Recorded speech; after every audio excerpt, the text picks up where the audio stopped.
Assalamualaikum warahmatullahi wabarakatuh. Halo semuanya. Di hari ini kita akan membahas mengenai kehidupan politik demokrasi liberal. Lebih tepatnya di Pemilu 1955.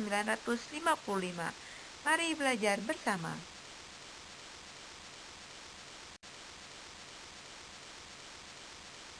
Pemilu 1955 adalah peristiwa penting yang terjadi pada masa demokrasi liberal. Kenapa? Karena pada masa ini pemilu pertama kali dilaksanakan. Pemilu pertama kali dilaksanakan pada tahun 1955 yang dirancang oleh Kabinet Ali Sastro I. Tapi pelaksanaan pemilu terjadi pada masa Burhanuddin Harahap. Kenapa tidak pada masa Kabinet Ali?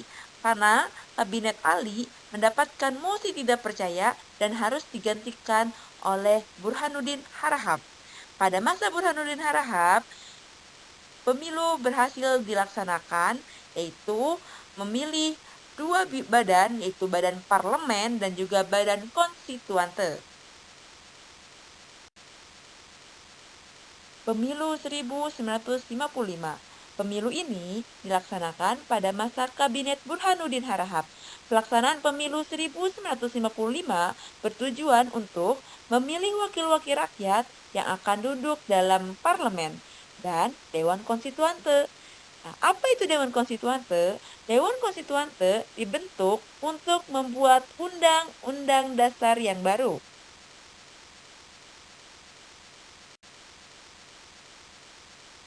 Seperti yang sudah kita bahas sebelumnya, rancangan pemilu 1955 sudah dirancang sejak masa Kabinet Ali Sastro Amidjoyo I, tepatnya pada tanggal 31 Juli 1953 sampai 12 Agustus 1955.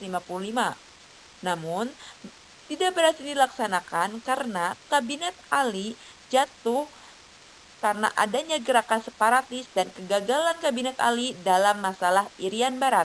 Akhirnya, pemilu harus dilanjutkan pada masa Kabinet Burhanuddin Harahap dan terlaksana pada masa Burhanuddin Harahap. Pelaksanaan pemilu 1955 dilaksanakan pada masa Kabinet Burhanuddin Harahap. Tepatnya dilaksanakan dua tahap. Tahap pertama untuk memilih anggota parlemen dan tahap kedua untuk memilih anggota Dewan Konstituante. Proses pemilu 1955 terdapat 100 partai besar dan kecil yang mengajukan calon untuk menjadi anggota DPR dan 82 partai besar dan kecil untuk menjadi Dewan Konstituante. Respon masyarakatnya adalah pemilih tidak kurang dari 60% penduduk Indonesia mendaftarkan namanya. Kurang lebih 78 juta, angka cukup tinggi yang ikut dalam pesta demokrasi pertama yang dilaksanakan di Indonesia. Ini adalah partai-partai peserta pemilu 1955. Dan ini adalah surat suara pada masa pemilu 1955.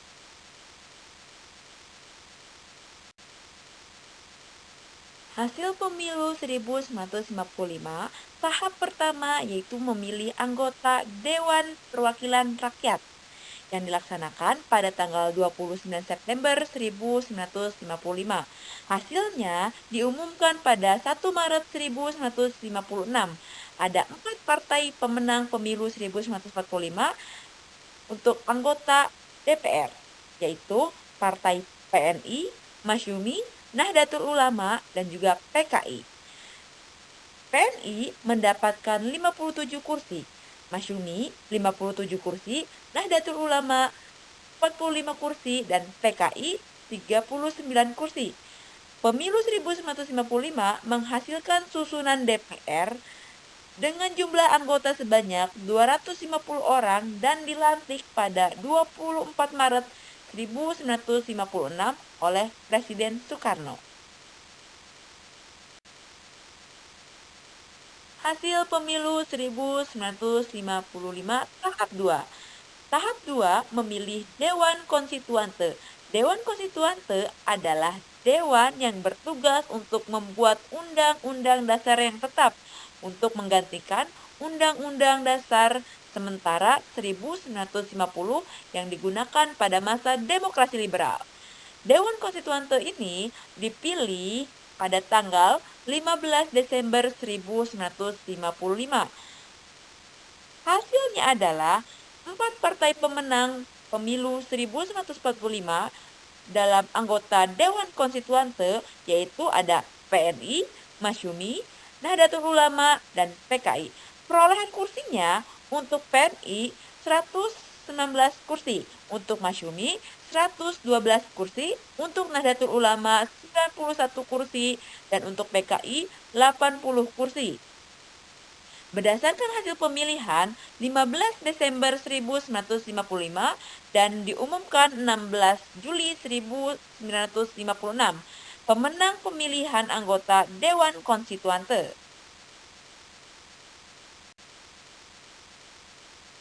Dengan dibentuknya Dewan Konstituante, berharap kita memiliki undang-undang dasar yang tetap dan tidak sementara. Tapi Dewan Konstituante di sini pada akhir demokrasi liberal tidak berhasil menjalankan tugasnya. Kenapa? Karena di dalam tubuh Dewan Konstituante terdapat banyak partai yang memiliki ideologi yang berbeda. Hasilnya, Dewan Konstituante gagal dalam menjalankan tugasnya, yaitu membuat undang-undang yang baru atau undang-undang dasar yang tetap. Akhirnya, Presiden Soekarno mengeluarkan Dekret Presiden 5 Juli 1959. Dengan keluarnya Dekret Presiden, berakhirlah masa demokrasi liberal dan berganti ke masa demokrasi terpimpin. Itulah pemaparan materi singkat mengenai pemilu 1955.